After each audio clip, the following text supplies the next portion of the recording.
विविध व्यासपीठ असतील त्याच्यावर सातत्याने मागणी व्हायची की ही कालावधी आपण वाढवली पाहिजे, जेणेकरून थेट मासेमारीवर आणि मत्स्य उत्पादनावर त्याचा चांगला परिणाम होईल। गुजरात सारख्या राज्यामध्ये अशा पद्धतीची बंदी कालावधी वाढलेली आहे, त्याच्यामध्ये चांगला परिणाम त्यांच्या उत्पादनावर झालेला आहे।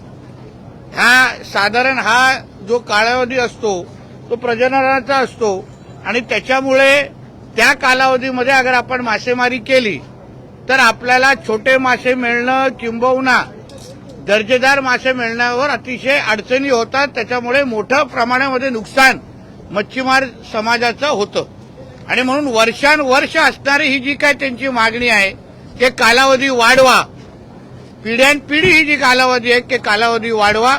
या संदर्भात आदरणीय देवेंद्र फडणवीस साहेबांच्या बरोबर चर्चा करून त्यांचं मार्गदर्शन घेऊन त्याचबरोबर किनारपट्टी भागातले जेवढे महायुतीचे आमदार आहेत, लोकप्रतिनिधी आहेत, खासदार आहेत, त्यांच्या सगळ्यांची समन्वय साधल्यानंतर आज महाराष्ट्र राज्यामध्ये मच्छीमार बंदीची कालावधी 1 जून ते 15 ऑगस्ट 1 जून ते 15 ऑगस्ट पर्यंत आता अधिकृत पद्धतीने असणार आहे। अशा पद्धतीचं नोटिफिकेशन आमच्या खात्याच्या माध्यमातून काही तासामध्ये निघेल।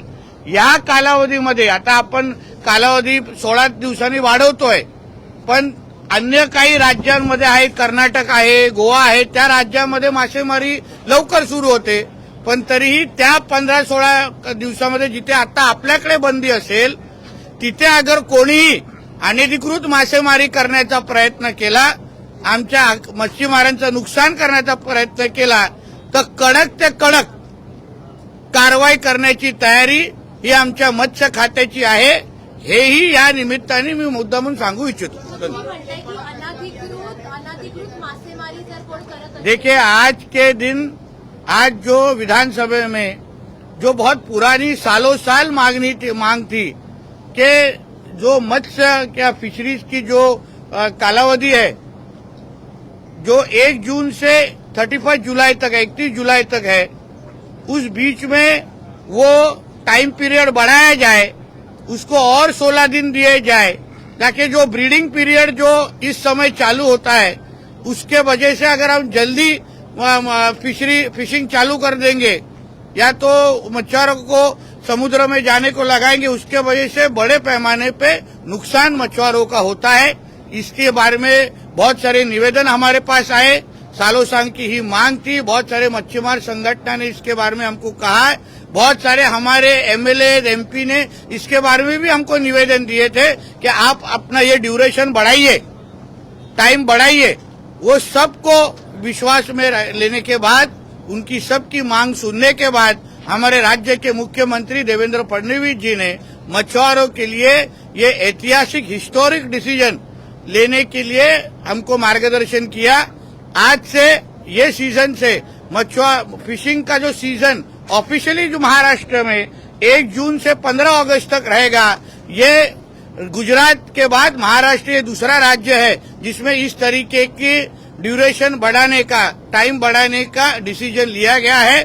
बढ़ाने के जो टाइम बढ़ चुका है अभी 16 दिन में, आजू बाजू के जो राज्य है मतलब कर्नाटक, गोवा, उसमें अभी तक कमी है, और हमारे जो अभी जो ऑफिशियल जो टाइम है उसके बीच में अगर कोई भी इलीगल फिशिंग के लिए अगर हमारे इसमें आएंगे, हमारे बाउंड्री के अंदर आएंगे, तो उनके ऊपर कड़क से कड़क सजा देने की तैयारी हमारे स्टेट गवर्नमेंट की है।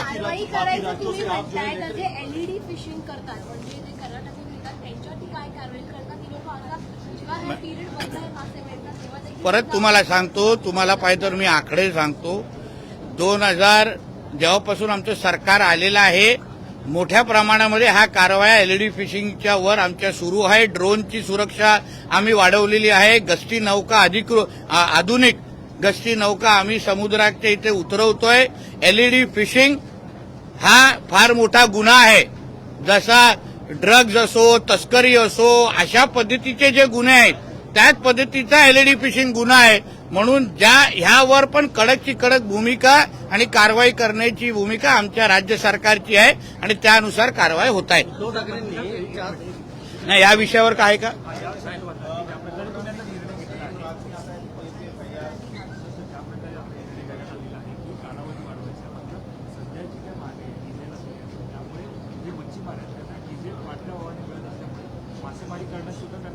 त्याही बघा, आपण जेव्हापासून सरकारमध्ये आलो, आपण कृषीचा दर्जा मासेमारीला दिला, त्याच्यानंतर मुख्यमंत्री मत्स्य संपदा योजना काढली, आता आपण कालावधी पण वाढवलेली आहे. प्रत्येक बाबतीमध्ये आपल्या पारंपरिक मच्छीमार टिकला पाहिजे, वाढला पाहिजे, हीच आमची भूमिका आहे. केंद्र आणि राज्य सरकार ह्या बाबतीमध्ये अतिशय सकारात्मक आहे. मी स्वतः केंद्राच्या संबंधित मंत्र्यांच्या संपर्कात आहे. आमचे मुख्यमंत्री पण प्रधानमंत्री कार्यालयाच्या संपर्कात आहे. लवकरच मच्छीमारांना तोही दिलासा भेटेल. उद्धव ठाकरेंनी 3-4 दिवसाचा दौरा केला. 15,000 बोलियां लेके आया था, लोगों को देने के लिए दे रहा था रेजिंग के नाम पर. उसमें एक प्रॉफिट था, 15 लोगों को दी. उसके बाद ये खुलासा हुआ कि इतनी बड़ी साजिश थी, 30,000 लोगों को गोली खिलाकर मारने की साजिश थी.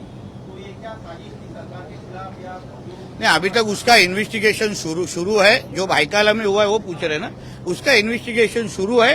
वो क्यों कर रहा था, क्या कर रहा था, वो भी मुस्लिम समाज का ही था. तो वो क्या कर रहा था, क्यों कर रहा था, वो आने वाले दिन में समझेगा.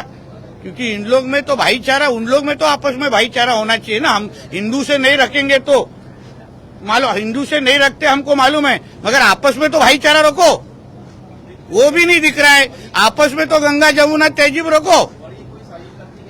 वो अभी आने वाले वक्त में समझेगा ना इन्वेस्टिगेशन के बाद. उद्धव ठाकरे बीजेपी को बाबरी जनता पार्टी कह रहे हैं, क्या कहना है? देखिए, ऐसा है, खुद जो मुल्लाओं की पार्टी चलाता है वो हमको हमारे हिंदुत्व के ऊपर प्रश्न चिन्ह उठाए नहीं, समझा ना.